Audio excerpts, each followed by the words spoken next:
project, I'm going to be working on getting this whole white arbor section cleaned out. As you can see, I've started raking some of the leaves. So I want to get all this cleaned up. I want to clean up that flower pot back there and get it ready, because I think in that flower pot it would be beautiful to have an arborvitae in that red pot, because then it will go along with an arborvitae in this pot and an arborvitae in this pot. I think that would look so beautiful as you're walking through the arbor and you look up and you see that striking arborvitae, that real dark green color like that, right in that red pot. And then I'm going to fix up those blue pavers, and this is just going to be magical, you guys. And then I'm just going to trim up a few things, and then I'll come back and I'll show you what the end product look like. This is the before product of what it's gonna look like, the picture, and then I'll come back and hopefully it will be a very beautiful wow factor. All right, guys, let me get started. Guys, I have finished that space. I cleaned up that container, and this root right here that was in that red container was one of those ornamental tiger grasses, zebra grass, I should say.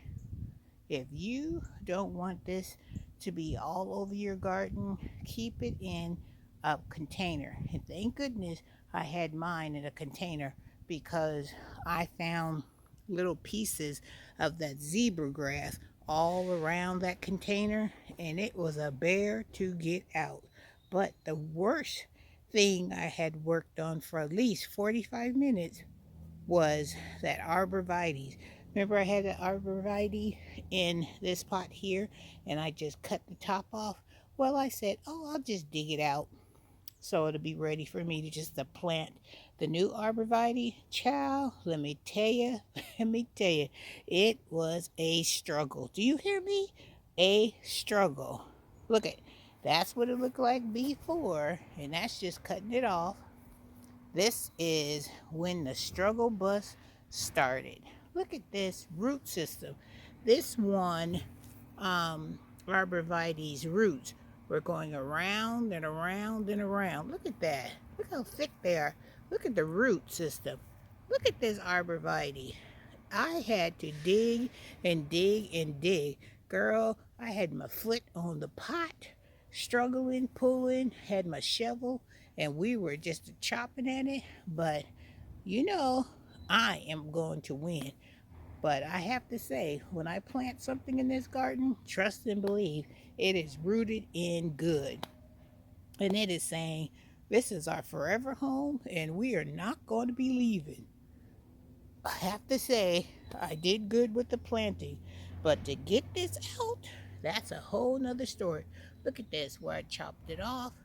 Look at the root system going around, because it was root bound in this pot, because they say when the roots go around and around and around, they don't have enough room to expand their roots out and stretch their roots. So, whew, this, maybe that was why this arborvitae was dying, because it didn't. This, I should have dug this out long time ago and planted it in a bigger pot. But when I got that arborvitae, you guys saw how tall it was. It wasn't very big when I chopped it off. So I'm not going to get a bigger pot. I'm just going to get a same kind of arborvitae, and I am just going to plant it like I did, and then every 5 to 6 years, if I decide to keep that one particular plant in this pot, then I know I've got to dig it out a whole lot sooner. Alright guys, I just wanted to bring this video to you to let you know. I'll take you up close and personal in here, and see, I dug out all the weeds. I went over here. I've been fighting a spider web or something over here, but I went and cleaned all this out. I cleaned this pot out. This is a pot that I had a struggle with, this one. And I also cleaned out this section over here. under some of my big arborvitaes. And then I discovered I didn't even know I had a hydrangea over here. I don't remember planting it. If I did, it must have been like a real small hydrangea, but hey, it'll stay there for now because it gives that corner some kind of a color interest in the fall, and plus it helps block out all the weeds and stuff back there. So that's a perfect companion with the big arborvitae that goes on and on and on all the way to the top. So as it comes down, then you'll be able to see the beautiful contrast of the arborvitae and the hydrangea. All right, guys. Well, I am done for the day because look at the clouds. It's supposed to rain later on tonight and into tomorrow. So that's why I want to at least get this section all fixed up so I won't have to worry about this section. And it all looks good. I'm proud of this section. And look at my clematis. See how my clematis is growing in my azalea bush? That's okay because this pink azalea with the white pinky clematis is going to be a beautiful contrast. So, all right, going back through my gate, letting you see one more time what it looks like. Backing up.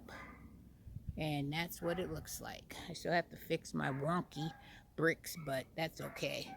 I'll fix that on another day. All right, my November garden tour will be coming up soon, so look out for that video. All right, you guys, have a wonderful day. Have a blessed day. And Miss Renee will see you in the next video. The struggle was real, you guys. Okay, take care.